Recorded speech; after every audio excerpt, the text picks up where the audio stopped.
Hey, what's up everyone? Morey Croson here, and today we're going to be going over the drive phase. I think it's a really important part of sprinting that you need to be able to really understand in order to get the most out of your top speed. And so as always, if you like the information, go ahead and click that thumbs up down below. Subscribe to the channel if you haven't already, and if you have any questions, comments, recommendations, or anything like that, go ahead and leave those down below. We're going to hop in the video right now.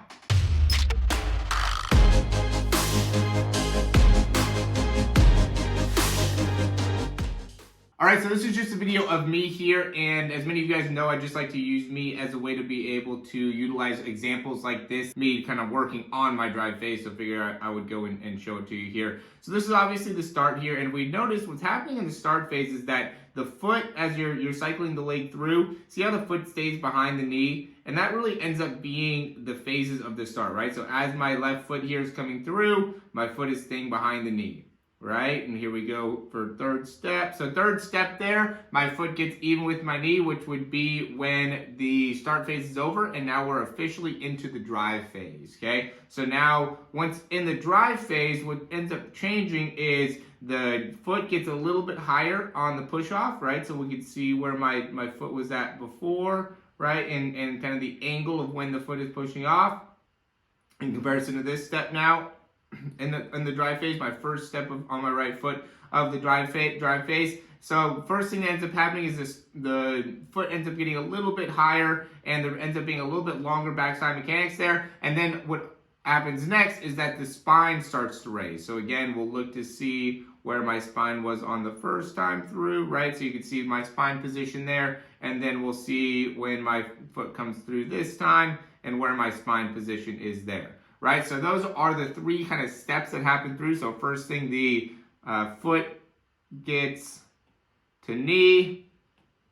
I'm going to put these quickly. 2, the foot gets higher. Maybe heel recovery. I could probably just put heel recovery gets higher. Right, because the heel recovery is just how high that foot gets behind you.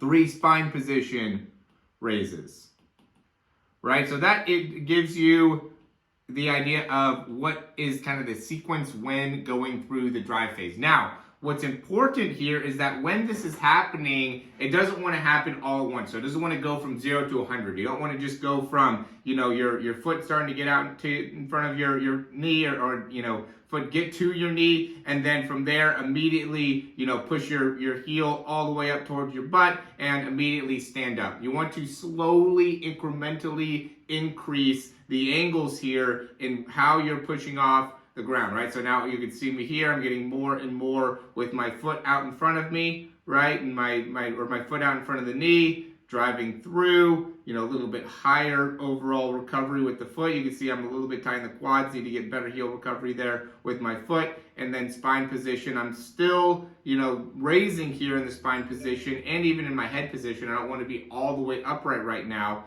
And so that's what makes it so you end up staying in your drive phase longer, is slowly, incrementally increasing. And you can see that I'm not doing a great job of getting my foot out in front of me on my left side, which kind of shows that I'm still kind of stuck in my drive phase there as I'm going through. I think I'm getting through my drive phase as we get closer into like these steps here. I'm still working on being able to open up my left leg. But point being is that you want to continue that process, right? So first that foot gets out in front of the knee, gets to knee, then heel recovery gets a little higher,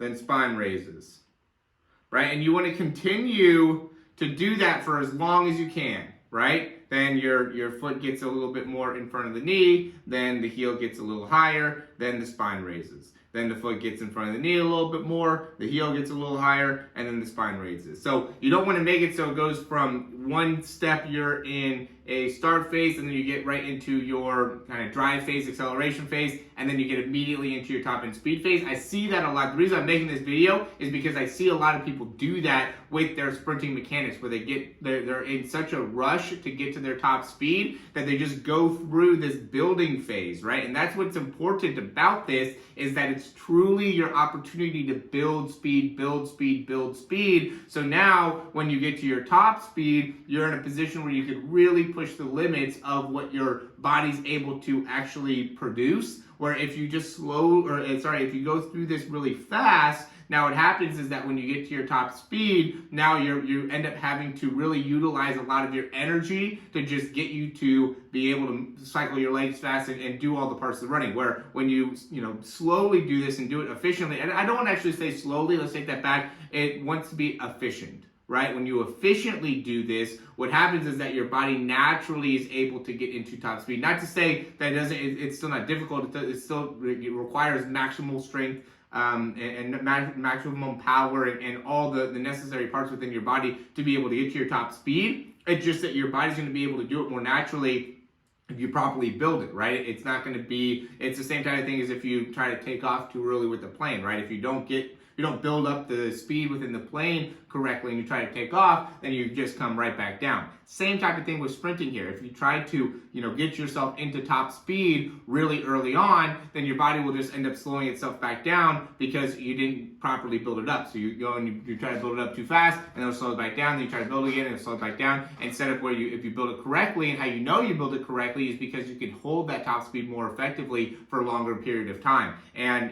that's just how you naturally set yourself up. So again, you want to be patient here in understanding how you go through that drive phase in order to really maximize your ability to get to your top end speed. So hopefully that makes sense to you guys here and being able to, break that down. I know this is a different concept here and really being able to, break down the drive phase. It looks like, it's actually a little bit further through, probably right through here is when I'm getting into my top end speed. And so you can see how I'm really starting to reach out there with each one of my steps. Now it looks like I'm almost slowing down, in my running. But point being is that you want to be able to really be efficient, be patient in that drive phase. Don't get through it too fast. And if you really hold on to those cues, at least those work for me, where it's like get the knee out in front, foot gets a little bit higher, spine raises, knee out in front, foot gets a little bit higher, spine raises, and just be able to do that. I usually just do it on one leg. It's hard to be able to keep track of both legs. So, just really concentrate on one leg, being able to slowly build, slowly build, slowly build, slowly build, and then just practice it. Make it so you can get a rhythm over a period of time. That's why a lot of people like to work on the starts a lot, because it gets you a better rhythm. Same type of thing with the drive phase here. You want to just work on it a lot to be able to really make sure that you're able to, gain a lot of improvement there. So, as always, guys, thanks for watching. I highly recommend you guys checking out one of the speed programs, all the speed programs, or getting a speed breakdown. I have a few different options. I have ones with breakdowns. I have one without breakdowns. I have, a lot of different ways for you to get faster, whether it's through workouts. I really recommend you guys getting the breakdown. I have a great deal going on right now where you get 4 weeks of training and limited breakdowns. Really want to make sure that people are able to get faster by utilizing that program. Hugely beneficial for you. I don't know why more people aren't taking advantage of it. I recently talked to a guy today who talked about his, I recently did a breakdown for him and he really liked all the detail that I went into, the numbers of the time on the ground, time off the ground, the turnover speed, all that.